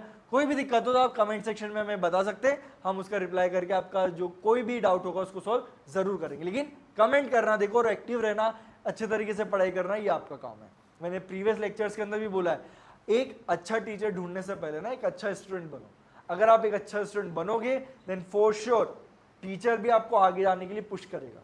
नहीं तो क्या होगा, टीचर अपना एफर्ट देता रहेगा, आप खुद को पुश नहीं करोगे तो टीचर को भी लगेगा जो मैं करवा रहा हूँ ये वही नहीं कर रहा, इसको क्या मैं आगे पुश करूँ, है ना। तो इसलिए पहले अच्छे स्टूडेंट बनो। तो कोई भी डाउट हो, किसी भी तरह का कोई इशू हो, क्लास के अंदर मैं बोल रहा हूँ कि भैया इसका आंसर कमेंट सेक्शन में दो, तो फिर उसका आंसर देना है, ताकि हमें भी पता रहे कि कितने लोग एक्चुअली वीडियो कंप्लीटली देखते हैं, कितना एक्टिवली देख रहे हैं, कितना नॉलेज है किसी भी बच्चे को। ओके, देन पी, अच्छा यहां तक हमने क्या, एन तक कर लिया था। ओ, commits any offence under this act against member of SC/ST for having voted और not having voted for particular candidate और for having voted in a manner provided by law.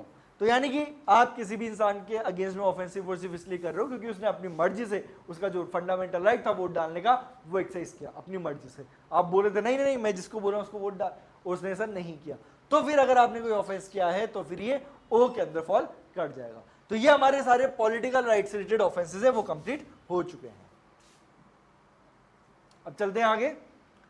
Judicial process abuse, पहला क्या है? Institute false malicious और vexatious suit और criminal और other legal proceeding. Second है gives any false और frivolous information to any public servant and thereby cause such public servant to use his lawful power to injury और annoyance of SC/ST member.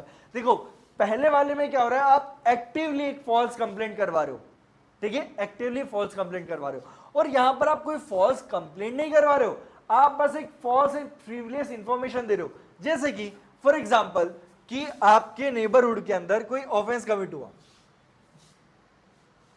ठीक है, for example आप हो एक, ठीक है, आपके नेबरहुड में बगल में एक घर में चोरी हो गई, अब आप बिलोंग करते हो जनरल कैटेगरी से, ठीक है, अब यहां पर एक इंसान है बी जो बिलोंग करता है SC/ST कम्युनिटी को, ठीक है।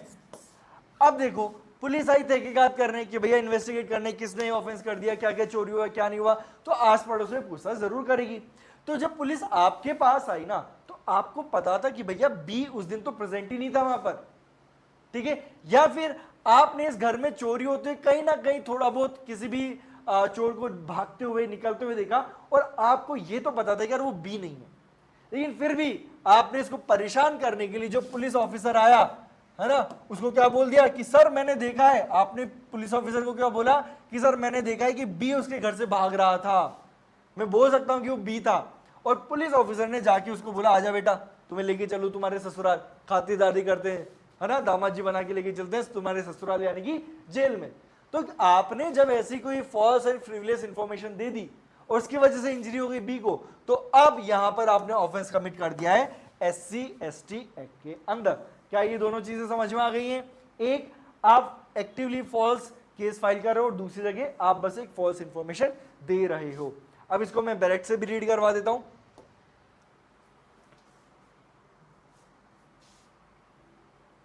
Institutes false, malicious or vexatious suit or criminal or other legal proceedings against a member of scheduled caste or scheduled tribe. Okay? तो आपने ये ऑफेंस यहां पर कमिट कर दिया। Then gives any false or frivolous information to any public servant or thereby causes such public servant to use his lawful power to the injury or annoyance of member of scheduled caste or scheduled tribe.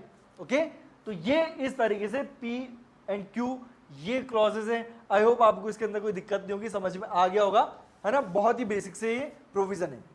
Then चलते हैं आगे next category के अंदर, वही information. Okay, public humiliation. अब यहां पर आप क्या कर रहे हो भैया, उसको पब्लिक में बेइज्जत कर रहे हो, प्राइवेट में नहीं पब्लिक में। तो क्या हो रहा है, सबसे पहले इंटेंशनली इंसल्ट्स और इंटिमिडेट्स with intent to humiliate in any place within public view. Next, abuses any SC/ST member by caste name in any place within public view. तो यहां पर आप उसकी इंसल्ट कर रहे हो पब्लिक व्यू में, यहां पर आप उसको अब्यूज कर रहे हो पब्लिक व्यू में। लेकिन ध्यान रखना, इंसल्ट करना और अब्यूज करना दोनों का दोनों किससे रिलेटेड होना चाहिए, उसकी कास्ट से। अगर आपने इन जनरल उसकी इंसल्ट की या फिर आपने इन जनरल उसको अब्यूज किया है तो फिर वो इन क्लॉजेस के अंदर नहीं आएगा। रिक्वायरमेंट क्या है कि उस इंसल्ट के अंदर और अब्यूज के अंदर और वो जो उसकी कास्ट है, उसकी जो कम्युनिटी, उन दोनों के अंदर क्या होना चाहिए, कनेक्शन होना चाहिए, उन दोनों के बीच में कनेक्शन होना चाहिए। अदरवाइज आर और एस यहां पर एप्लीकेबल नहीं होने वाले। देन डिस्ट्रॉय, डैमेजेस और defiles any object held sacred और high esteem, promotes or attempt to promote feelings of enmity, hatred or ill will against SC/ST member, then disrespect any late person held in high esteem by SC/ST member। तो देखो यहां पर आपको साफ साफ दिख रहा होगा कि भैया एक इंसान ने लात मार के स्टैच्यूट को गिरा रहा है। तो यहां पे कोई भी ऐसा इंडिविजुअल जो किसी भी ऐसे स्टैच्यूट को, ऑब्जेक्ट को क्या करता है, इंजरी पहुंचाता है, उसको तोड़ फोड़ करता है, और वो जो ऑब्जेक्ट है, वो जो आपका स्टैच्यूट है, किसी ऐसे इंसान को बिलोंग करता है जिसकी रेस्पेक्ट है समाज में। SC/ST कम्युनिटी के लोग उनको बड़ी ही रेस्पेक्ट के साथ देखते हैं, ठीक है, उनकी बहुत इज्जत करते हैं। और अगर आप ऐसा करते हो, टी के अंदर चला गया।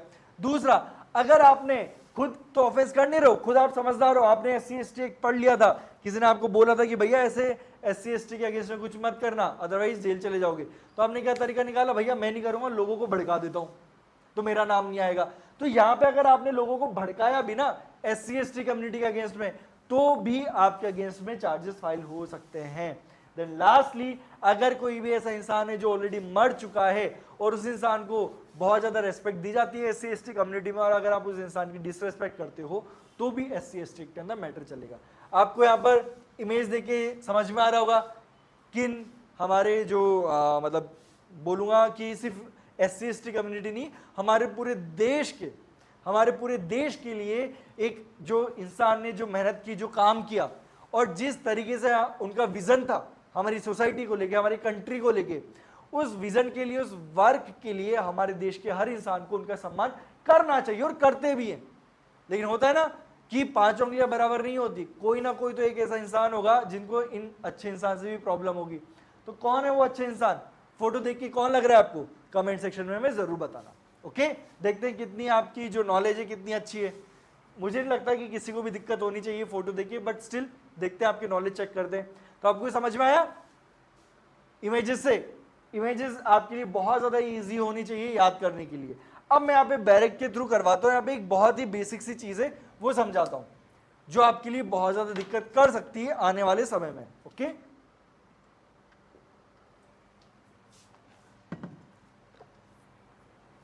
तो यहां पर ये जो आर और एस है ना, ये थोड़े से प्रॉब्लमेटिक सेक्शन क्लॉजेज है। क्यों? क्योंकि यहां पर एक वर्ड लिखा हुआ है public view. Okay, public view. अब यहां पर क्या है, क्या बोला जा रहा है, इंटेंशनली इंसल्ट और intimidates with intent to humiliate a member of SC/ST in any place within public view. देखो, इंसल्ट कर रहा हो, गाली गलौच नहीं कर रहा, इंसल्ट कर रहा है, और यहां पे वो अब्यूज कर रहा है। इसलिए देखो, जो थोड़ी देर पहले हमने कंसेप्ट समझा था कि घर के अंदर कचरा डालना, नेबरहुड में कचरा डालना, नेबरहुड में कचरा डालोगे तो आप इंटेंशन देखोगे, घर में डालोगे तो नहीं करोगे। सेम लॉजिक यहां पर है।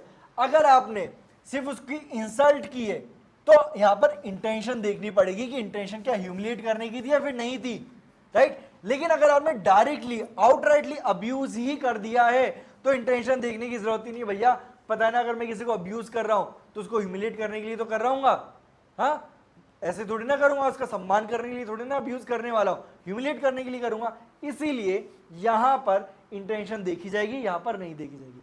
अब जो बहुत बड़ा इश्यू है वो पब्लिक व्यू है ना, पब्लिक व्यू। अब देखो, जैसे मैंने बोला क्लास है प्री के पर्सपेक्टिव से इसलिए मैं इसमें बहुत ज़्यादा डिटेल में नहीं जाऊंगा, अदरवाइज यहाँ पे कम से कम 8 से 10 अलग अलग जजमेंट्स है जो हमने यहाँ पर क्लास में हमारी एक्चुअल क्लास के अंदर रेफर किए थे, वो जब मेंस की क्लासेस चलेंगी आपकी यूट्यूब पर जो डलेगी मैं तब करवाऊंगा। लेकिन अभी सिर्फ पब्लिक व्यू को बेसिकली अब मैं समझाने के लिए आपको यहाँ पर बस एक छोटा नहीं इंपॉर्टेंट जजमेंट यहाँ पर रेफर कर देता हूँ। उस जजमेंट का कंप्लीट नेम आपको डिस्क्रिप्शन बॉक्स में मिल जाएगा, तो वहां से आप वो जजमेंट का नाम देख सकते हैं। उसका जो पीडीएफ होगा, मतलब जो जजमेंट होगा, उसका लिंक भी मैं अटैच कर दूंगा, ताकि अगर आप जजमेंट रीड करना चाहे तो कर सकते हैं। देखो दिक्कत क्या आती है ना पब्लिक व्यू में। अब मैं बोलता हूं कि एक पब्लिक पार्क है, अगर यहां पर आपको ऐसा इंसिडेंट करते हो जो आर या फिर एस के अंदर फॉल कर रहा है, यानी कि आपने किसी की इंसल्ट कर दिया, अब्यूज कर दिया, तो कोई दिक्कत की बात नहीं है, आप ये SC ST लगा सकते हो। दिक्कत कब आती है कि जब लेट सपोज ये घर है, अब घर है बी का और वहां पर ए उससे मिलने आया और घर के अंदर लड़ाई झगड़ा हो गया, गाली गलौज हो गई, और यहां पर बी ने ए के अगेंस्ट में डेरोगेटरी रिमार्क किया उसकी कास्ट को लेके, है ना, क्या क्या उसकी कास्ट को लेके डेरोगेटरी रिमार्क किया और अब्यूज किया। तो यहां पर ए ने बोला अच्छा बेटा अब मैं तुझे बताता हूं SC ST एक्ट के अंदर सेक्शन 3 जो है उसका क्लॉज R या फिर S, अब्यूज किया तो S और इंसल्ट की नॉर्मली तो R, तो ये अब मैं तेरे अगेंस्ट में लगाऊंगा। तो B बोलेगा बेटा तूने सेक्शन नहीं पढ़ा सही से, वहां पे क्या लिखा हुआ है पब्लिक व्यू। तो पब्लिक व्यू जब वहां पर लिखा हुआ है तो इसका मतलब क्या हो, पब्लिक व्यू होना चाहिए ना, ये तो प्राइवेट है, ये तो मेरे घर के अंदर हुआ है, तो मैं यहां पर किसी भी तरीके से मेरे अगेंस्ट में मैटर ही नहीं बन रहा है, तो अब हो गई दिक्कत। तो पब्लिक व्यू क्या है, तो एक जजमेंट है स्वर्ण सिंह, ठीक है,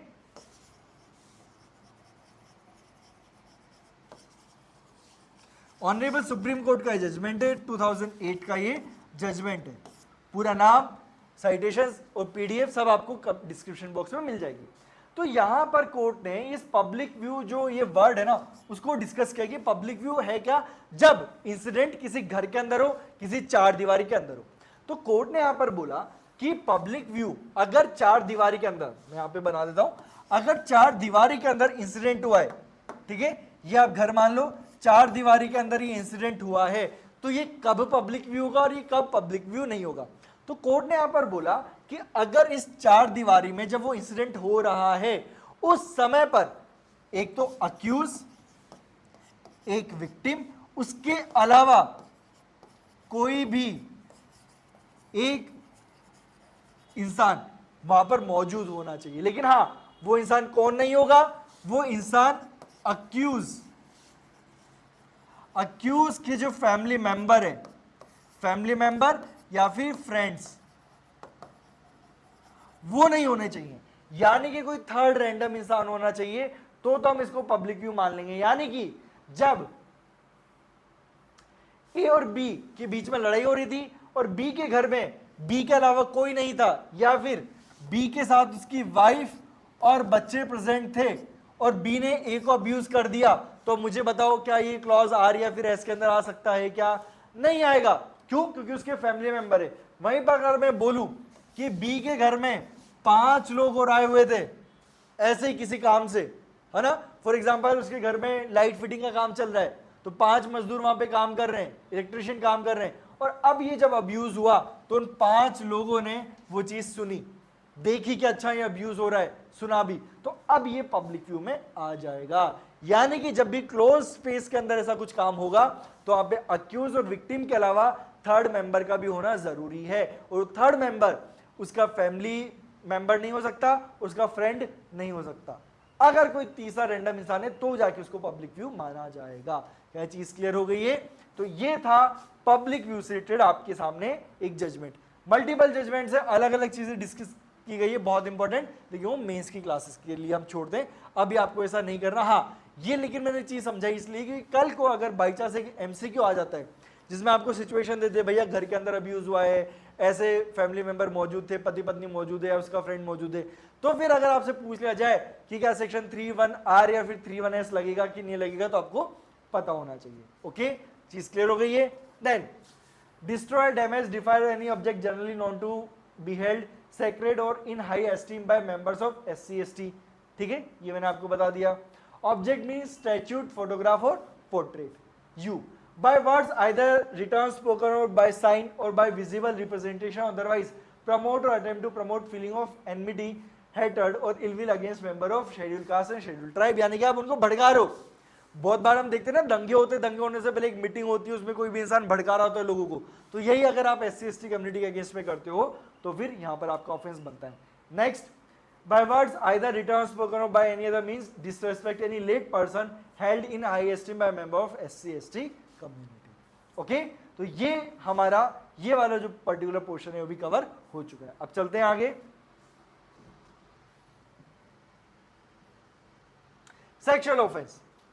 सेक्सुअल ऑफेंस W, इसको याद करने का तरीका क्या है? सेक्सुअल ऑफेंस वुमेन के अगेंस्ट में होंगे तो क्लॉज W माने वुमेन। ओके, क्या हो रहा है यहाँ पर? Intentionally touches a woman belonging to SC/ST tribe knowing that she belongs to SC/ST when such touch is of sexual nature and without her consent. Last, uses words, acts or gesture of sexual nature towards a woman belonging to SC/ST knowing that she belongs to SC/ST community। तो देखो यहाँ पर जो चीज आपके लिए बहुत ज्यादा जरूरी याद रखना वो क्या है कि की पॉइंट्स में कि यहाँ पर जो इंसान है, जो अक्यूज है, उसको पता था knows the women belongs to SC/ST community. यानी कि अगर ये इंसान किसी वुमेन को छेड़ता है, सेक्सुअल नेचर का उसके साथ कोई भी एक्ट कमिट करता है विदाउट हर कंसेंट, और ऐसे सिचुएशन में अगर जो विक्टिम है, एलिज विक्टिम है, अगर वो SC/ST कम्युनिटी को बिलोंग करती है, लेकिन ये बात ए को नहीं पता थी, है ना, पता होना जरूरी है। अगर ये बात ए को नहीं पता थी तो ऐसे सिचुएशन में अब SC/ST एक्ट के अंदर मैटर नहीं बनता है। यानी कि ए की नॉलेज, अक्यूज की नॉलेज यहां पर इंपॉर्टेंट है। दूसरा, जो एक्ट है वो सेक्सुअल नेचर का होना चाहिए, विदाउट कंसेंट होना चाहिए। क्या ये चीज समझ में आ गई आपको? कोई भी दिक्कत की बात इसके अंदर? ठीक है, ये आपका क्लॉज है। अब मैं यहां पर रीड भी कर देता हूं।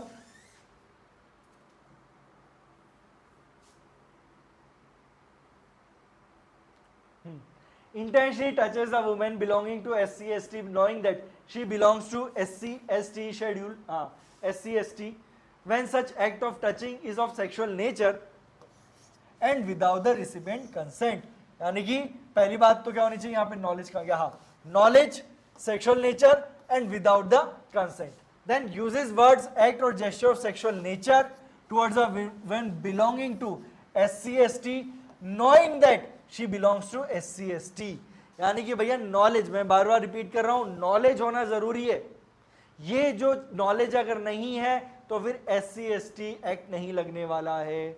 अब यहां पर बहुत इंटरेस्टिंग चीज है, आने वाले सेक्शंस के अंदर आपको एक प्रिजम्पशन भी देखने को मिलेगा।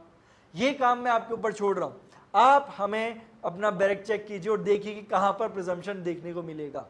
ठीक है, आने वाली क्लास में हम डिस्कस करेंगे प्रिजम्पशन भी, वो पर्टिकुलर आपके सिलेबस का पार्ट है, लेकिन फिर भी मैं चाहता हूं कि आप थोड़ी सी मेहनत करो, एक थोड़ा सा एक्स्ट्रा सीख लो, जल्दी सीख लो, चेक करो कौन सा वो सेक्शन है जो इस प्रिजम्पशन से डील करता है कि अगर जो अक्यूज है वो विक्टिम की फैमिली को जानता है तो हम कोर्ट ये प्रिज्यूम करेगा, court shall presume that he knows about the caste and community of the victim. यानी कि अगर ए एक अक्यूज है, वो बी की फैमिली को जानता है, बी को जानता है, तो कोर्ट ये प्रिज्यूम कर लेगा कि उसको उसकी कास्ट एंड कम्युनिटी के बारे में पता था।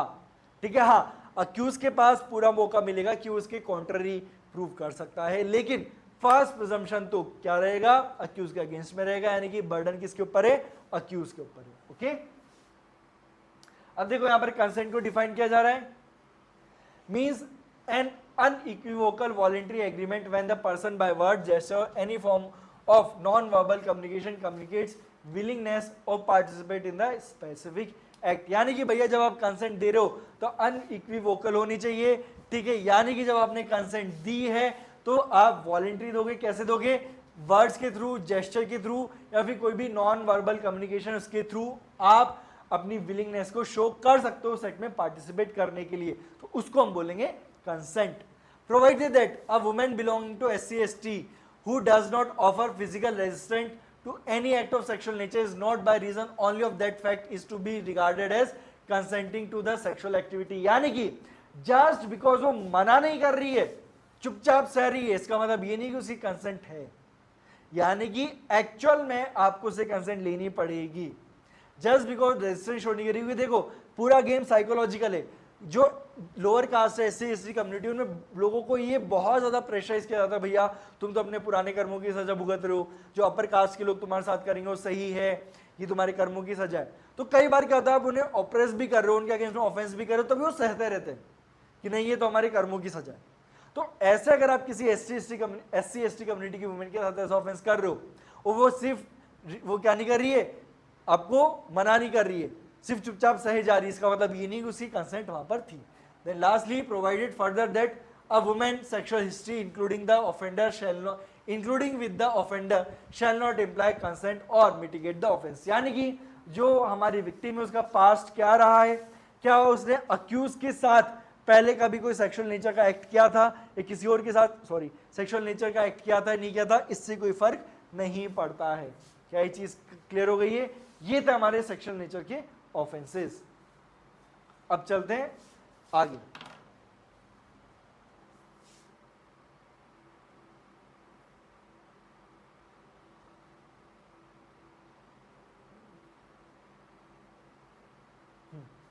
Last heading,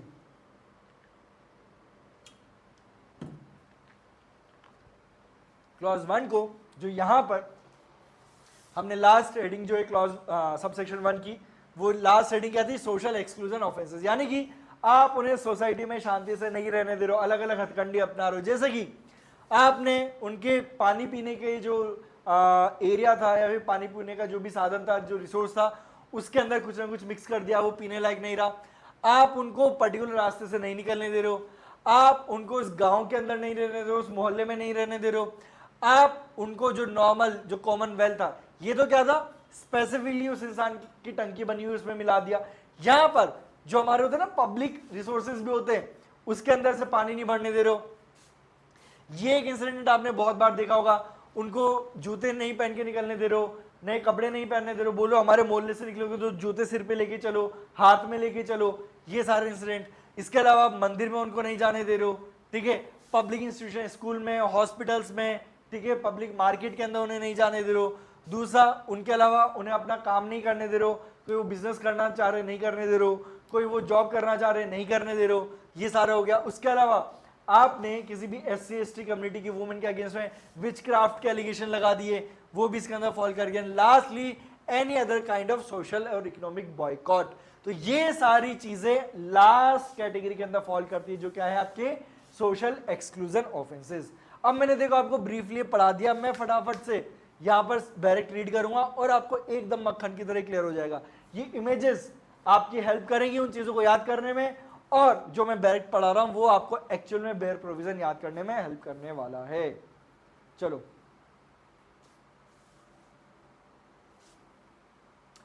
corrupts,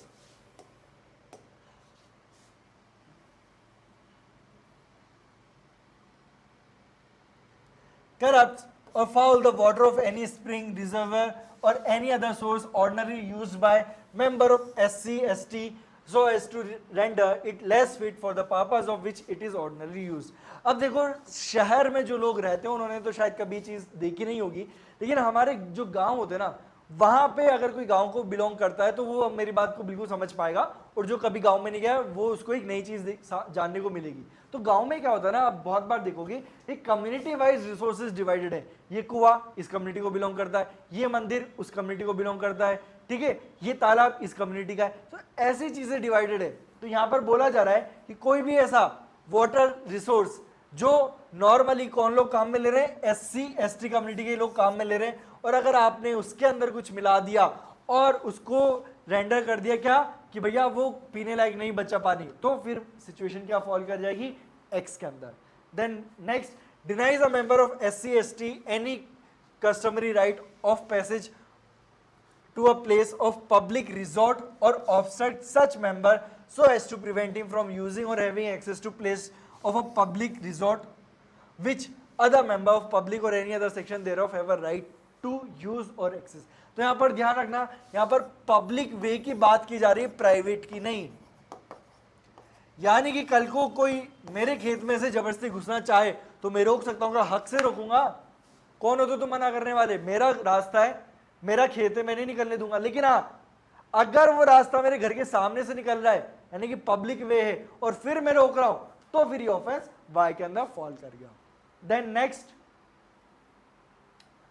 forces or cause a member of SC/ST to leave his house, village or other place of residence, provided that nothing contained in clause shall apply to any action taken in discharge of a public duty। यानी कि कई बार होता है ना कि सरकार जो land acquire करती है तो उसमें वो पूरे के पूरे गांव के गांव इधर से उठा के उधर कर देते हैं, किसी कॉलोनी के लोगों को इधर से उठा के उधर कर दिया। तो अगर ऐसा कुछ हो रहा है ना, तो फिर ऑफेंस नहीं बनता। क्यों? क्योंकि वहां पे वो इंसान अपनी पब्लिक ड्यूटी कर रहा है। ठीक है, तो ये यहां पर एक्सेप्शन है। Then next, obstruct or prevents a member of SC/ST in a manner with regard to using common property resources of any area of burial or cremation ground equally with others, or using any river, stream, spring, well, tank, cistern, water tap or other water places, or any bathing ghat, any public conveyance or any road or passage। देखो यहाँ पर कहीं पर भी ये नहीं लिखा हुआ कि ये जो रिसोर्सेज है पर्टिकुलर कम्युनिटी के लोग यूज में ले रहे हैं, यानी कि ये किनकी बात चल रही है? इन जनरल रिसोर्सेज की बात चल रही है, और आप उन्हें वो इस्तेमाल नहीं करने दे रहे हो। देन माउंटिंग और राइडिंग बाइसिकल और मोटर व्हीकल, वियरिंग फुटवियर और new clothes in public place, और टेकिंग आउट वेडिंग प्रोसेशन, और माउंटिंग अ हॉर्स और any other vehicle during wedding procession. ये समस्या आपने बहुत देखी होगी, स्पेशली देखो मैं तो राजस्थान को बिलोंग करता हूँ, न्यूज़पेपर में न्यूज़ आती ही रहती है। मतलब कि एक लोअर कम्युनिटी का इंसान, लोअर कास्ट का इंसान अगर अपनी बारात लेके जा रहा है तो उसे घोड़े पे नहीं बैठने देते, बारात नहीं निकालने देते, बैंड बाजा नहीं बजाने देते। तो इसलिए राजस्थान में बहुत बार इंसिडेंट होते हैं कि जो SC/ST कम्युनिटी के लोग हैं ना, उनको अपनी बारात निकालने के लिए भी पुलिस प्रोटेक्शन लेनी पड़ती है। उनकी बारात में पुलिस चलती है साथ साथ कि कल को कोई इंसिडेंट ना हो जाए, है ना। तो अगर आप ऐसा कुछ करते हो तो भी SC/ST के अंदर ये पूरा का मैटर फॉल करेगा और आपको पनिश किया जा सकता है इस एक्ट के अंदर। इस बात का ध्यान रखना। ओके, तो ऐसा कोई भी काम नहीं करना। अगली की शादी है, शादी एक बारी तो होनी है, करने दो उसे जो कर रहा है। इसमें कास्ट क्या करेगी, कम्युनिटी क्या करेगी, उसकी खुशी है, खुशी मनाने दो। Okay, then next, entering any place of worship which is open to the public और other persons professing the same religion or taking part in taking out any religious, social or cultural procession including jatras। देखो, यानी कि भैया पहली बात क्या है ध्यान रखना, सेम रिलीजन। कई बार होता है कि कई रिलीजियस प्लेसेस के अंदर ऐसा रूल होता है कि अदर रिलीजन के लोग यहाँ पर नहीं आएंगे, तो ऐसा रूल है तो ठीक है। लेकिन अगर आप सेम रिलीजन को बिलोंग करते हो तो फिर नहीं रोक सकते। ठीक है, या फिर आप देखते हो ना, जैसे अगर मैं जयपुर की बात करूं, बहुत फेमस है गणगौर की यात्रा, बहुत फेमस है, बहुत ही ज्यादा। आप अलग अलग गणेश विसर्जन के लिए भी जो यात्राएं निकलती है वो भी बहुत ज्यादा फेमस है। उड़ीसा के अंदर जो जगन्नाथपुरी जी का जो मंदिर है उसकी रथ यात्रा बहुत फेमस है। तो ऐसी किसी यात्रा के अंदर अगर आप SC/ST कम्युनिटी के इंसान को आने से रोकते हो तो भी वो ऑफेंस बन जाएगा, किसके अंदर? C के अंदर। Then D, entering any education institution, hospital, dispensary etcetera etcetera, आप वहां पे नहीं जाने दे रहे हो तो ऑफेंस बन गया D के अंदर। Then E, practising any profession, यानी कि आप उसे जॉब नहीं करने दे रहे हो, बिजनेस नहीं करने दे रहे हो, तो वो E के अंदर फॉल कर जाएगा। Okay, then causes physical harm और mental agony of a member of SC/ST on the allegation of practising witchcraft और being a witch, and ZC imposes or threats a social economic boycott of any person or a family or group belonging to SC/ST। यानी कि इस तरीके का अगर आप social और economic boycott करते हो तो भी आपके ऊपर SC/ST एक्ट लग जाएगा। और पनिशमेंट कितने मिलने वाली है? पनिशमेंट जरूरी है, याद रखना, नॉट लेस देन 6 months विच में एक्सटेंड टू 5 years और विद फाइन, यानी कि कम से कम 6 महीने की सजा और मैक्सिमम 5 साल की सजा। एंड देखो, एंड लिखा हुआ यहां से बनता है MCQ, यहां से आपसे MCQ बन जाएगा कि भैया अगर आपने सेक्शन 3 सब सेक्शन 1 का वायलेशन किया तो क्या पनिशमेंट है, तो वहां पर आपके सामने ऑप्शन आएगा 6 months और अप टू 5 year और फाइन, ऐसा आ जाएगा, या फिर आ जाएगा एंड फाइन। ठीक है, तो ध्यान रखना एंड फाइन है और फाइन नहीं है। ये बहुत बार बच्चे गलत करते हैं, इसको इसलिए सर्कल कर रहा हूं, ध्यान रख लेना, एंड है और नहीं है, यानी कि फाइन भी लगेगा ही लगेगा। अगर किसी को भी कन्विक्ट किया है इस एक्ट के अंदर तो फाइन लगेगा ही लगेगा, सेक्शन 3 का फाइन लगना ही लगना है, इस बात का आपको ध्यान रखना है। तो ये था हमारा सबसेक्शन 1। अब हम रीड करते हैं सबसेक्शन 2। ओके, देखा सेक्शन 3 कितना बड़ा सेक्शन हो गया हमारे लिए, लेकिन जो सबसेक्शन 2 है बड़ा छोटा सा सबसेक्शन है, फटाफट से आपको याद हो जाएगा। हाँ। अब यहां पे क्या हो रहा है कि आप फॉल्स एविडेंसेस दे रहे हो फॉल्स एविडेंसेस दे रहे हो, फैब्रिकेटेड एविडेंसेस दे रहे हो, ताकि जो SC ST कम्युनिटी का इंसान है उसको क्या मिले, कैपिटल पनिशमेंट मिले, यानी कि डेथ पेनल्टी मिले। और यहां पर आप क्या कर रहे हो, फॉल्स एविडेंसेस दे रहे हो ताकि क्या हो, उसे पनिशमेंट मिले, लेकिन पनिशमेंट क्या होनी चाहिए, नॉन कैपिटल, यानी कि डेथ पेनल्टी से, सॉरी डेथ पेनल्टी नहीं होनी चाहिए क्योंकि डेथ पेनल्टी हमने यहां पर डील कर लिया है, लेकिन पनिशमेंट कितना होना चाहिए, 7 साल या फिर उससे ज्यादा।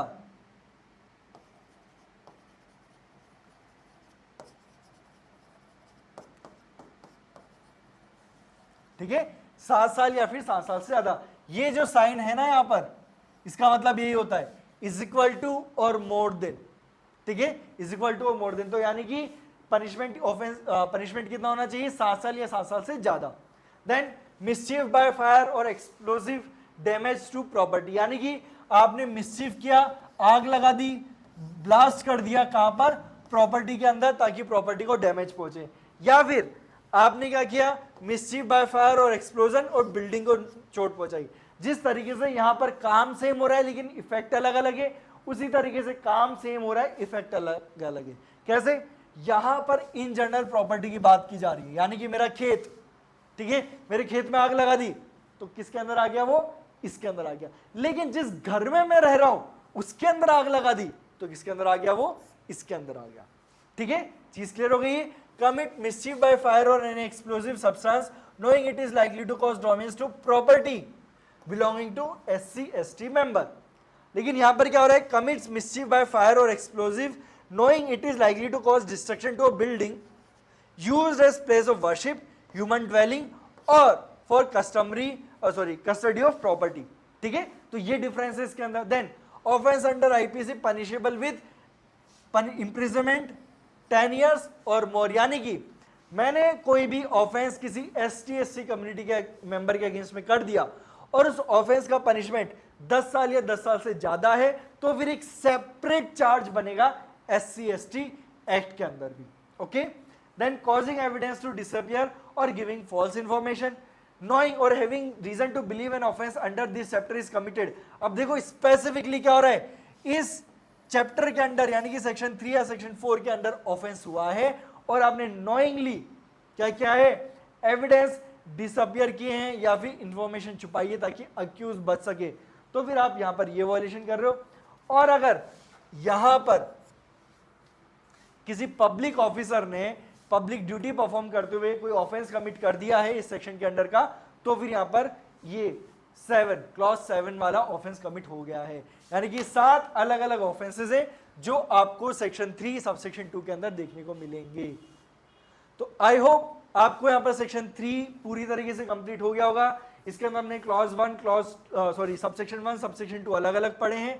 सबसेक्शन 1 के अंदर मल्टीपल क्लॉजेज हैं, उनको हमने 8 डिफरेंट हेडिंग के अंदर डिवाइड किया है ताकि आपको अच्छे से याद हो पाए। सबसेक्शन 2 है वो छोटा सबसेक्शन है, 2 ऑफेंस बात करता है फॉल्स एविडेंसेस की, एक में डेथ पेनल्टी मिल रही है, एक में 10 साल या 10 साल से ज्यादा बट डेथ पेनल्टी से कम मिल रहा है। फिर अगला है मिसचीफ, लेकिन एक के अंदर आप जनरल प्रॉपर्टी के अंदर आग लगा रहे हो, एक के अंदर घर के अंदर आग लगा रहे हो। फिर उसके बाद 3 सेपरेट ऑफेंसेस हो गए। तो ये था आपका सबसेक्शन 2 और इसी के साथ हमारा सेक्शन 3 कंप्लीट हो चुका है।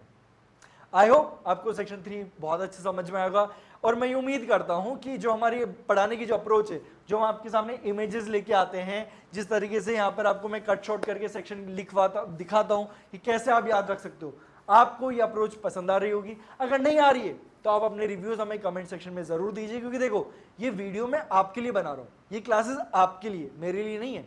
तो अगर आपको किसी भी वीडियो में कोई इशू है, आपको हमारी अप्रोच पसंद नहीं आ रही, कुछ भी आप नया करवाना चाहते हैं, आपको लगता है कि कुछ और हम ऐड ऑन कर सकते हैं, तो आप बिना किसी झिझक के, बिना किसी शर्म के आप कमेंट सेक्शन में हमें रिव्यू जरूर दीजिए। So that's all for today and I hope कि आप जब ये पूरा लेक्चर देखें तो आपको सेक्शन 3 बहुत अच्छे से क्लियर हो गया हो, और अगर आपको सेक्शन 3 बहुत अच्छे से क्लियर हो गया और आपको हमारी लेक्चर सीरीज पसंद आ रही है तो प्लीज सब्सक्राइब कीजिए हमारे चैनल को, बेल आइकन दबाइए, इस वीडियो को लाइक जरूर कीजिए ताकि हमें थोड़ा मोटिवेशन मिलते रहे आपके इस सपोर्ट के साथ। तो चलिए मिलते हैं अब एक नए वीडियो में एक नई क्लास के साथ, तब तक के लिए गुड बाय।